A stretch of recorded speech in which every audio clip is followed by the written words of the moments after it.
Kan kok punya anak Ismail atau Basri itu bagaimana? Coba dipikir bersama. Nggak masuk. Nggak ilmiah. Nah, ini terkenal dengan ilmu kotak-atik gathok-matuk. Nggak ada standarnya. Katanya surah Al-Istifadhah, Imam Al-Bari Al-Wasi, Sahibul Fadilah wal Karamah, terkenal di mana-mana. Mana buktinya? Nggak ada. Imam Ubaidillah lahir kok 320 itu bagaimana? Berarti ikut hijrah ayahnya Imam Ahmad Al-Abah umur 3 tahun. Lah umur 3 tahun punya anak yang bernama Ismail masuk kok enggak? Enggak masuk. Enggak masuk. Kalau hijrahnya Imam Ubaidillah umur 23 tahun itu masuk. Berarti bukan 320 Hijriah.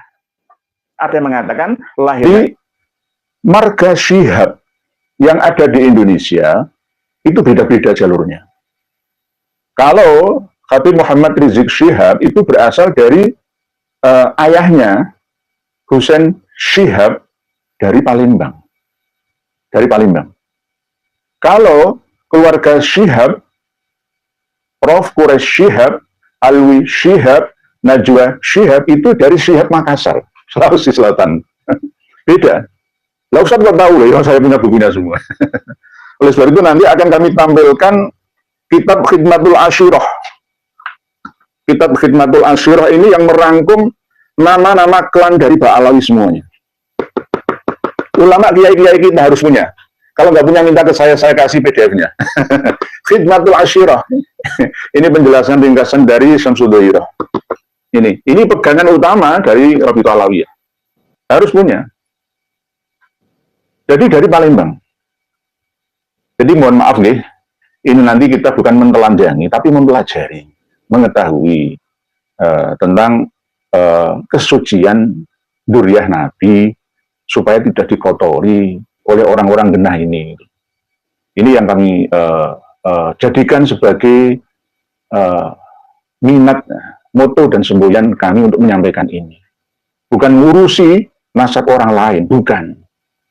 Untuk apa ngurusi nasab orang lain, urusan nasab, enggak. Yang menjadi ya kewajiban atau fardu kifayah bagi kami ini adalah meluruskan. Karena apa? Berhubungan dengan Nabi saya, Nabi kami gitu loh. Kalau berhubungan dengan selain Nabi kami yang suci, yang mulia ini, ya saya nggak ngurusin untuk apa ngurusin nasab orang lain. Karena berhubungan dengan Nabi kami, Nabi seluruh umat Islam di dunia. Bahkan tidak hanya Nabi-nya umat Islam, Nabi-nya seluruh umat manusia yang beriman dan bertakwa dari segala penjuru macam agama, suku, ras, dan bangsa. Jadi wajib fardu kifayah, harus saya luruskan. Mohon maaf. Dan jangan sampai nanti kami dinilai rasis, enggak. Mengatakan saudaranya saya itu ada yang berasal dari suku Madura. Maksud itu rasis kan ya enggak. Saya asli Jawa, istri saya Madura, keponakan saya Bayak, kan sama. Misalkan, ini Kang Mas KRT Fatih wilayah Diningrat itu suku Jawa Mataraman. Ya, misalkan saya mengatakan seperti itu, masuk rasis kan ya enggak. Identitas orang per orang disampaikan dengan sesuai datanya, itu enggak apa-apa. Ya misalkan saya mengatakan Prof. Syihab itu dari marga Ba'alawi, Hadrami. Dulunya adalah leluhurnya itu berasal dari Makassar, hijrahan dari ya Palembang, ya Sulawesi, dari Aceh, ya Malaka, ya dari Hadramaut sana. Kan masa ini termasuk bagian daripada rasis kan ya tidak. Meluruskan, menempatkan sesuatu pada tempatnya. Itu namanya adil, bukan dolim. Kalau zalim itu wadu syai'in ila ghairi mahalli, selain pada tempatnya. Ini pada tempatnya. Jadi marga Syihab bukan Sahab. Bukan pakai SH. SH itu huruf Arabnya shod. Tapi kalau SY itu huruf Arabnya shin. Shin. Shin bukan shod. Jadi Syihab. Ahmad Syihabuddin atau Ahmad Syahabuddin. Tolong nanti diingat-ingat terus nih. Sambil belajar nulis bahasa Indonesia. Habib Muhammad Rizik Syihab. Najwa Syihab itu anaknya Habib Muhammad Rizik Syihab. Bukan Najwa Syihab, anaknya Prof. Quraish Syihab. Ada lagi, beda-beda. Jadi wajahnya juga beda-beda karena asal-usul leluhurnya juga beda, cuma satu klan yang sama.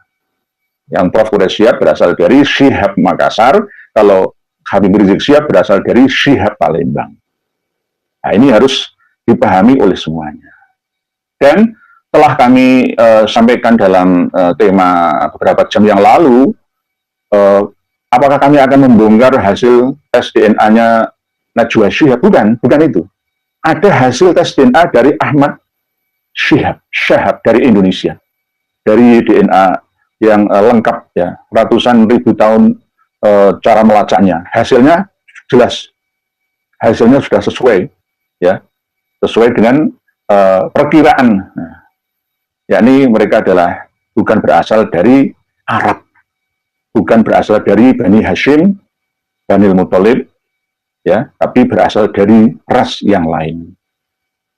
Sayangnya nggak bisa ditampilkan ya di deskripsi karena tidak berupa video ya, nggak bisa, ada tulisan. Sudah saya baca ya, sudah saya baca semuanya bahwa ada namanya Ahmad Shihab atau Shihab from Indonesia. Oke, saya bukakan sebentar ya, biar mantap. I did, bukan I did ya, harus benar-benar mantap, harus yakin, seyakin-yakinnya. Dikira nanti saya bohong kepada panjenengan semua. Ini pernah di setting, tidak bisa diakses oleh orang lain, oleh beliau dari Rabitatul Alawiyah ya, dan saya bisa membukanya. Ini dari Ahmad Shihab atau Shihab, keluarga Syekh Shihab from Indonesia, hasil tes DNA-nya GM201, tidak J1, tidak J2 atau O atau R atau S atau apa enggak, jadi jelas. Jadi ini yang paling ya taat dengan Habib Muhammad Rizik Syihab dari keluarga marga Syihab. Karena apa? Sesuai dengan arahan dari beliau Kang Mas Muhammad Rizik Syihab yang mengaku-ngaku sebagai duriah Nabi ya, harus dan wajib tes DNA. Dan Pak Mas Ahmad Shihab atau Syihab ini benar-benar melaksanakannya. Nah, secara ilmiah keberadaan rambut ini penting. Jadi kalau ada yang menolak Muhammad itu hanya cerita khurafat, dengan adanya rambut itu bisa diperiksa gennya, DNA-nya bisa diperiksa. Bahkan itu juga bisa menjadi bukti bahwa setiap keturunan Nabi yang hidup pada hari ini pasti ada, yaitu unsur kesamaan DNA dengan DNA Nabi. Membuktikannya lewat rambut yang ditinggalkan oleh Nabi, saudara. Alhamdulillah. Jadi kalau Habib palsu ketahuan tuh kalau diperiksa, DNA Nabi kemana, ada DNA-nya kemana. Jadi gitu Kang Mas Muhammad Rizik Syihab. Jadi jangan marah-marah, jangan nantang-nantang dengan menepuk dada, menantang orang semua ditantang. Masalah apa? Kalau masalah KM50 santri 6 panjenengan saya nggak ikut ya. Sudah saya terangkan pada waktu pertemuan kami yang lalu bahwa kami menyalahkan semuanya. Pembunuh santri 6 panjenengan salah dan akan menerima karmanya. Begitu juga panjenengan akan turut serta menerima karmanya jika tidak taubat sejak sekarang. Karena nanti panjenengan akan mengulang kembali korban yang lain dengan lisan yang tidak dikontrol, ya, mengkompori orang-orang. Jangan coba-coba bikin kerusuhan, saudara. Saya minta dari malam hari ini semua umat Islam, saudara, asah golok yang tajam. Saudara, asah aja golok yang tajam. Kalau mereka mau bikin huru hara di Jakarta, coba-coba ganggu keamanan, bakar-bakar halte, hei umat Islam, keluar dari rumahmu, bawa senjatamu, ganyang mereka. Seperti apa yang dilakukan oleh Habib Ahmad Al-Aidid bin Habib Abdullah Al-Aidid, Bangka Belitung, dari Habib Ismail ya, Al-Aidid juga. Sekarang kita akan membuktikan ya. Para pemirsa dan pendengar sekalian bisa membuka nanti di Google searching untuk mencari silsilah nasab Habib Muhammad Rizik Syihab. Ini sudah beredar di mana-mana. Jangan salahkan saya. Mari kita koreksi bersama. Kita koreksi, beliau Habib Muhammad Rizik Syihab ini adalah duriah Nabi yang ke-38. Ini tidak masuk akal. 1430 tahun sejak Rasulullah Shallallahu Alaihi Wasallam sampai sekarang kok baru 38 generasi, itu tidak masuk akal. Oke lah kalau memang dimasuk-masukkan akal ya, tapi tetap dipaksakan, terpaksa. Tapi jika masuk dalam ranah ilmiah, ini tidak bisa dikategorikan sebagai kajian ilmiah, tapi hanya berdasarkan prasangka atau zon saja. Ketika Sayyidah Fatimah wafat tahun 11 Hijriah, ya, umurnya cuma 28 tahun. Sayyidah Fatimah Az-Zahra itu diperistri oleh Sayyidina Ali karramallahu wajhah wafat tahun 40 Hijriah, umur 62 tahun. Melahirkan anak yang bernama Husain. Husain ini lahir pada 4 Hijriah tahunnya, wafatnya tahun 64 Hijriah, umurnya cuma 64 tahun.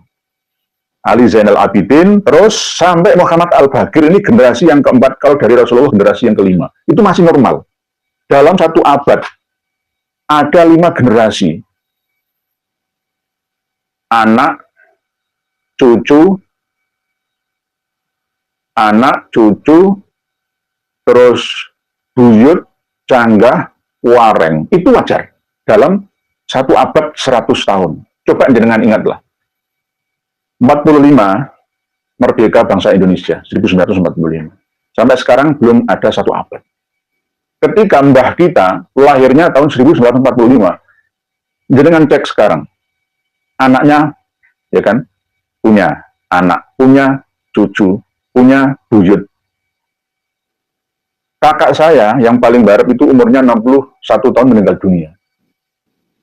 Satu, ya. Kakak saya sudah memiliki anak, ya, umur 40 tahun.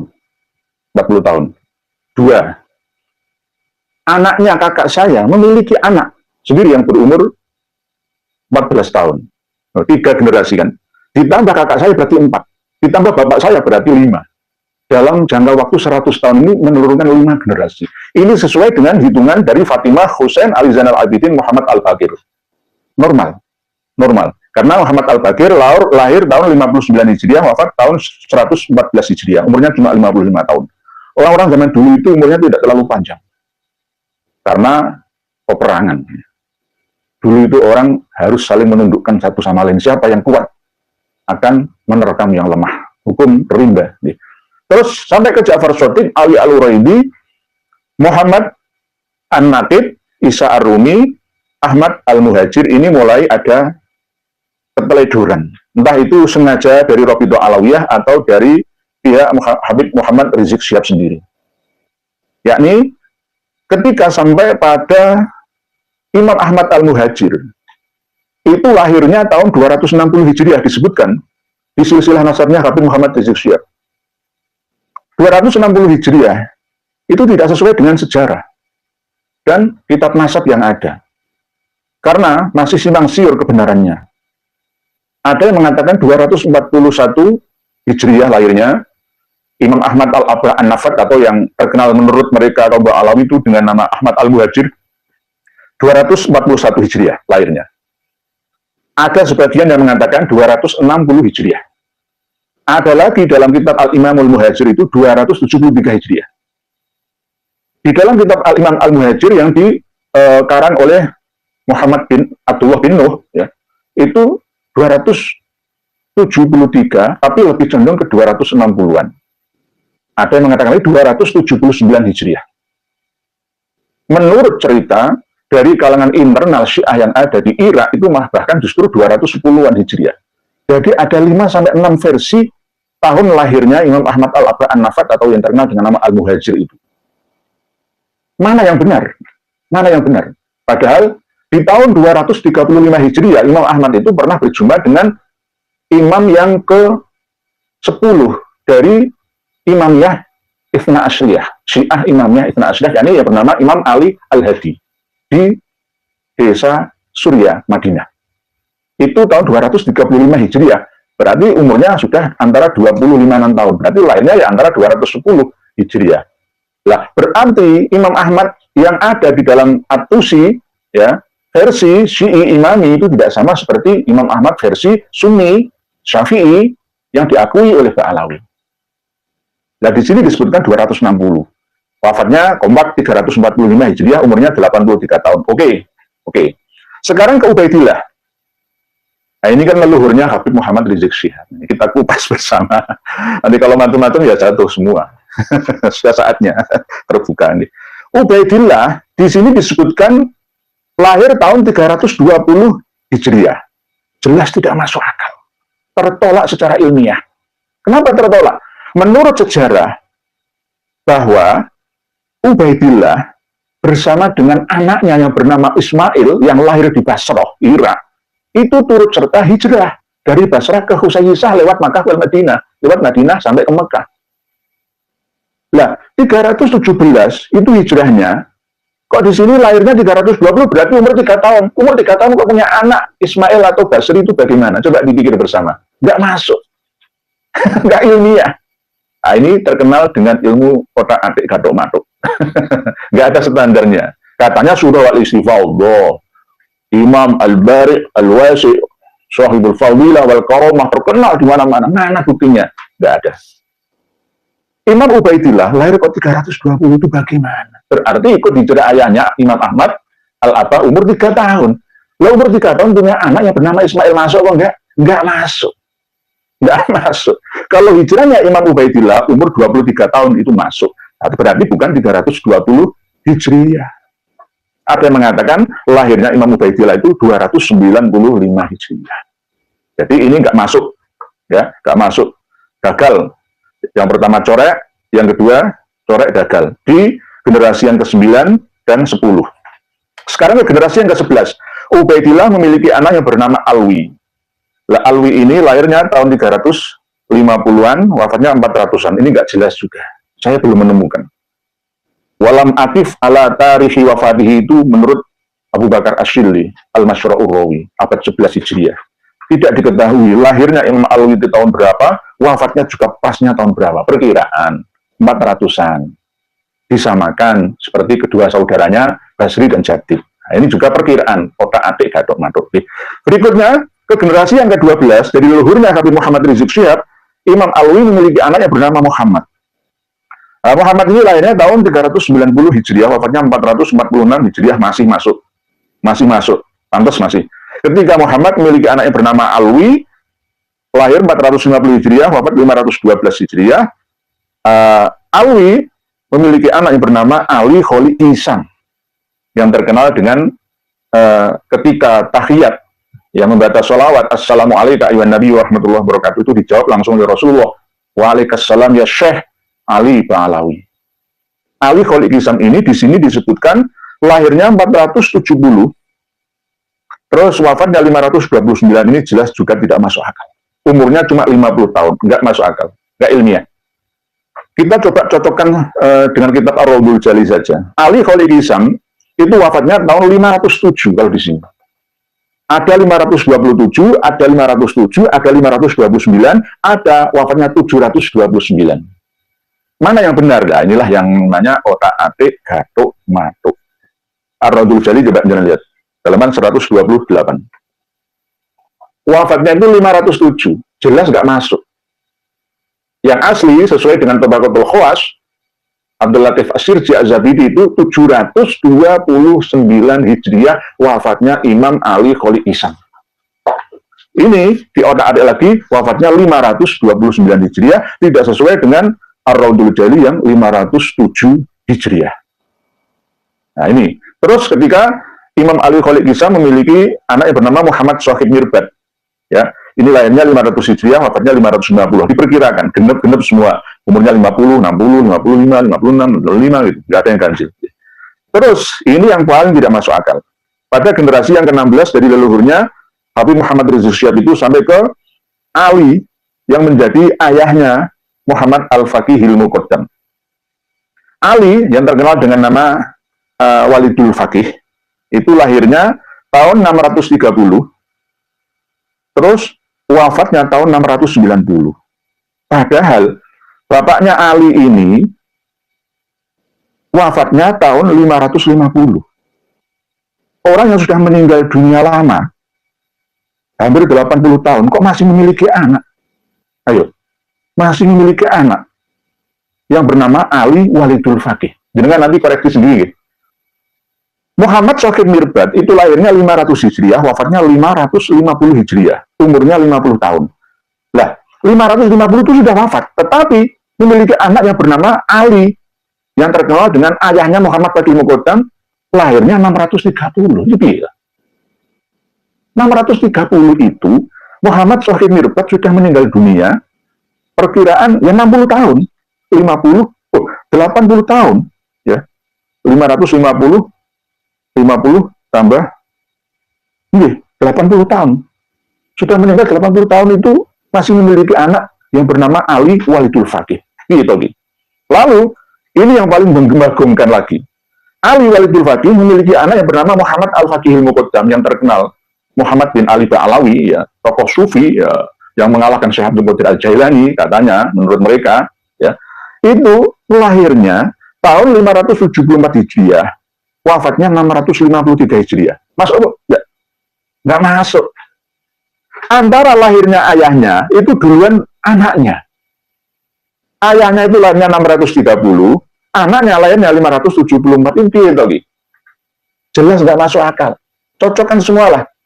Buka sendiri daripada nanti saya pikiran ngarang-ngarang dewi. Jadi nggak masuk sudah. Ini jika sampai saya telusuri semua ke Habib Muhammad Rizik Syihab, itu jelas ini corek semua, gagal. Gagal menjadi dzurriyyah Nabi berdasarkan silsilah nasab ini. Tidak ilmiah, tidak masuk akal, tidak masuk akal. Nah, tolong dibenahi lagi kalau toh mau diakui secara ilmiah, ya. Tolong dibenahi lagi. Jelas salah, ya. Salah. Siapa yang menyalahkan? Dia standar. Orang wong wis mati puluhan tahun kok masih memiliki anak. Itu bagaimana? Coba dipikir-pikir bareng dulu. Yang ini. Wong ayahnya itu lahirnya lebih duluan anaknya. Oh, no, maksudnya. Atau yang sudah meninggal dunia lama puluhan tahun masih bisa memiliki anak. Ini sama dengan halusinasi. Sama dengan penyakit mali khulia. Sama dengan itu. Jadi, mohon maaf. Tidak ada kejahatan yang sempurna. Walaupun sudah berjalan lama, diyakini surah wal istiwadah oleh banyak orang, tetap akan ada kelemahannya. Karena apa? Akan terjatuh dengan sendirinya. Karena kesalahannya sendiri, menggali lubang yang akan dimasukinya. Saudara-saudariku semuanya, para pemirsa dan pendengar sekalian, ini saya sertakan kitab Khidmatul Asyirah. Kitab Khidmatul Asyirah ini dikarang oleh Al-Ustadz Al-Jalil As-Sayyid Ahmad bin Abdullah As-Segaf Al-Alawi. Tahun 1964, sebelum meletusnya G30 SPKI. Dikarangnya di Jakarta, Indonesia, oleh Rabithah Alawiyah. Tahun Hijriahnya 1384, sesuai dengan tanggal 11 Juli 1964. Di sini disebutkan ada Qabail atau Qabilah, klan-klan dari Pak Alawi itu sejumlah 346 nama klannya. 346. Ini. 346. Ini bisa mengalahkan suku-suku bangsa yang ada di seluruh Indonesia. Toh, di dalam catatan di spenduk sensus yang ada di Indonesia itu ada 300 lebih suku dan bangsa, tapi ada subnya itu lebih dari 1.300-an. Tapi kalau disuruh menyebutkan 300 klan atau qabilah atau suku, kita tidak akan bisa menemukan. Paling yang perkiraan-perkiraan pecahan-pecahannya saja. Misalkan kita hanya bisa menyebutkan 20 lah ya, kalau di Indonesia, misalkan suku Jawa, Sunda, Madura, Bugis, Melayu, Batak, misalkan, terus suku, nggak ada Rohingya lah ya, Dayak misalkan, Dayak pun ada sub-sub bagian-bagian tertentu, paling jenengan bisa nyebut paling 100-an lah ya, 100-an. Nah ini ada 346. 346 qabilah dari Pak Alawi ini, seandainya datang semua ke Indonesia, hancur sudah. Kita, mohon maaf, hancur sudah kita. Apalagi sudah ada kota Situbondo, kota Tarim, belum sohib-sohib yang lain. Ya. Ini untuk kehati-hatian kita. 346. Kemarin yang disebutkan oleh Habib Muhammad Rizik Syihab kan cuma 75 tambah 15, cuma berapa? Jadi tidak ada sahab loh ya, Syihab yang ada itu. Dari mulai yang pertama, ini Alu Azmat Khan. Nah, inilah yang saya itu kadang-kadang dengan Kang Mas, Kiai Ali Badri itu kadang-kadang masih beliau itu gandoli. Mbok yo jangan di tengah saja, Kang Wasid ya wasid tapi yang adil. Azmat Khan itu Abdul Malik itu hanya perkiraan saja. Lalu Ali Maknun, Alu Abu Bakar Al-Fakhr, Husain Al-Qoroh, Al-Hajj Al-Baiti, ya semua dibatalkan oleh beberapa jam yang lalu Syekh Samsuddin Syarafuddin melalui akun resminya. Menyusul lagi, saya dikirimi. Jadi Mufti Diyar Al-Yamaniyah Syekh Syamsuddin Sarafuddin beberapa jam yang lalu ngirimi bahwa sudah dibatalkan lagi beberapa kabilah dari Ba'alawi. Pak Hasan Al-Hudaili, Pak Faud, Pak Farwash, Al-Walaj, Al-Basuro, Ali Lala, Ali Kuku. Banyak sekali, ada Al-Jazirah juga. Al-Majud, Al-Haddad, Hamdun, Basakota, Musarrofa, Tawil, Bafaroj, Al-Hasim, Khadijah, Ahmad Al-Nyahaikon, ada 346, nggak saya sebutkan satu persatu. Lama nanti. Al-Aidrus, semua Ali Muhammad, ya, Ali Muhammad, termasuk yang paling penting khusus tentang keluarga dari Kang Mas Muhammad Rizik Syihab itu, nah ini, Auladu Abdurrahman bin Ali As-Sakron, yakni Syihabuddin bin Abdurrahman bin Ali bin Abu Bakar As-Sakron. Ini Ali Syihab, Ali Syihab. Jadi antara Ali Syihab dengan Ali Al-Hadi itu sama, Ali Al-Hadi. Keluarga Ali Al-Hadi, mantan suaminya Ratna Sarumpait. Ali Al-Hadi, Syihab. Nah, Syihab ini pecah jadi Syekh bin Syihab, bin Husain Syihab, dan juga Zain bin Aidrus bin Syihab. Nah, jadi Syihab-Syihab itu banyak. Jadi mohon maaf, ini buka-bukaan sebagai. Jadi tolong dimiliki khidmatul asyirah. Itu juga kalau bisa memiliki juga Al-Imam Al-Muhajir. Kitab Al-Imam Al-Muhajir itu ada dua. Ya. Pertama, dikarang oleh penyalin kitab Syamsul Dhahirah. Ya. Oleh Habib Muhammad Dia Syihab. Nah, ini pakai shin di sini. Lihat, Syihab. Bukan Syahab. Bukan Sohab. Bukan. Terus yang kedua, Abdullah bin Nuh. Ini walaupun bukan seorang Habib, kiai asal Cianjur. Jasanya cukup banyak, tapi dikelabui. Ya. Diakali, dikadali sama Ba'alawi. Akhirnya ngarang kitab sama seperti turunannya, ya, yang disalin pertama Muhammad Dia Syihab dan Abdullah bin Nuh asal Cianjur yang disambungkan silsilah nasabnya sampai Alwi bin Ubaidillah bin Ahmad Al-Abbah alias Habib, sama-sama Habibnya. Ini. Jadi kita harus hati-hati. Ya, harus hati-hati. Kalau ada kiai yang meluruskan seperti ini ya harus didukung gitu. Tidak boleh malah justru wah rasis. Oh, itu buka rahasia orang lain pribadi. Oh, enggak seperti itu. Ini demi kebaikan bersama.